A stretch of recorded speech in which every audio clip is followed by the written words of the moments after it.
नमस्ते भाइयों और बहनों। भक्ति चैनल में आपका हृदय से स्वागत है। क्या आपने कभी गौर किया है कि हमारे दुखों की सबसे बड़ी वजह कोई और नहीं बल्कि हमारा अपना मैं होता है। हम दिन रात मेहनत करते हैं, सफलता के पीछे भागते हैं, लेकिन शिखर पर पहुंचते ही अचानक अकेलापन और बेचैनी हमें घेर लेती है। श्रीमद् भगवद गीता के 16वें अध्याय कृष्ण कहते हैं कि अहंकार वह आसुरी संपदा है जो इंसान के पतन का सबसे बड़ा द्वार खोलती है। आज हम समझेंगे कि जिसे हम आत्मविश्वास समझकर गर्व कर रहे हैं, कहीं वो अनजाने में अहंकार की खाई तो नहीं बनता जा रहा। अक्सर लोग मुझसे पूछते हैं, क्या खुद पर यकीन करना गलत है? बिल्कुल नहीं। लेकिन आत्मविश्वास और अहंकार के बीच एक बहुत बारीक धागा होता है। आत्मविश्वास का अर्थ है ईश्वर द्वारा दी गई अपनी क्षमताओं पर विश्वास करना। जब अर्जुन रणभूमि में खड़ा था तो वह डर से कांप रहा था। वहां श्री कृष्ण ने उसे कोई घमंड नहीं दिया, बल्कि उसका खोया हुआ आत्मविश्वास लौटाया। कृष्ण ने दूसरे अध्याय में अर्जुन को उसकी आत्मा की शक्ति याद दिलाई। आत्मविश्वास कहता है, श्री कृष्ण की कृपा से मैं ये कार्य कर सकता हूं। लेकिन अहंकार कहता है, सिर्फ मैं ही ये कर सकता हूं, बाकी सब तो मेरे आगे कुछ भी नहीं है। चलिए इसे अपने रोजमर्रा के जीवन से देखते हैं। मान लीजिए आप अपने घर या दफ्तर में कोई बहुत बड़ा काम पूरा करते हैं। सब आपकी तारीफ करते हैं और आपको खुशी होती है। यहां तक सब ठीक है।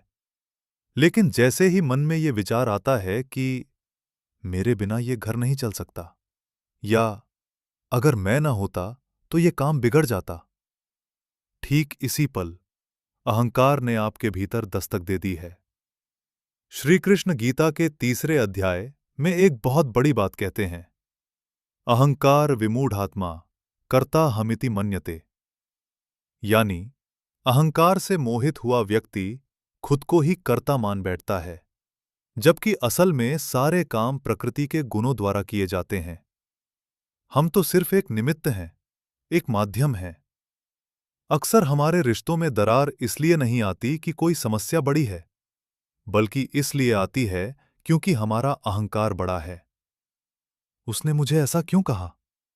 मैं ही क्यों झुकूं? मेरी इज्जत का क्या? श्री कृष्ण ने दुर्योधन को भी समझाने की कोशिश की थी, लेकिन दुर्योधन का अहंकार उसके ज्ञान से बड़ा हो गया था। अहंकारी व्यक्ति अपनी गलती को भी सही साबित करने के लिए अपनों की बलि दे देता है।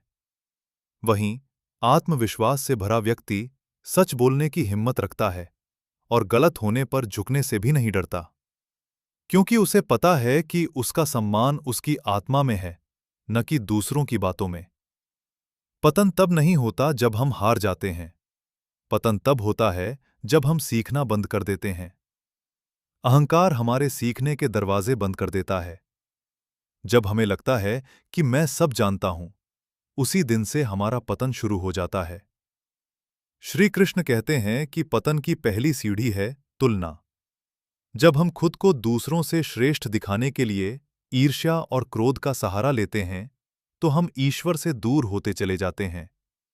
तो हम अपने आत्मविश्वास को अहंकार बनने से कैसे बचाएं? पहला सूत्र, कृतज्ञता। अपनी हर सफलता का श्रेय उस बांके बिहारी को दें। दूसरा सूत्र, सेवा का भाव। जब आप निस्वार्थ भाव से किसी की मदद करते हैं, तो आपका मैं धीरे धीरे पिघलने लगता है।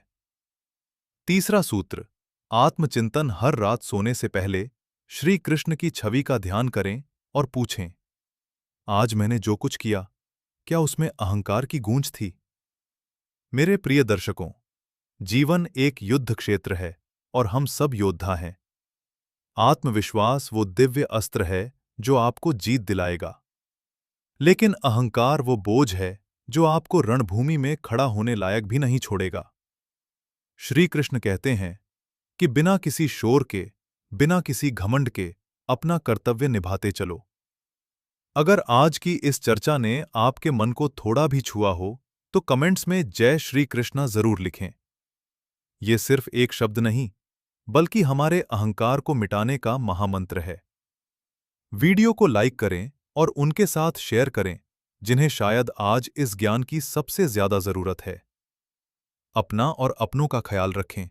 राधे राधे।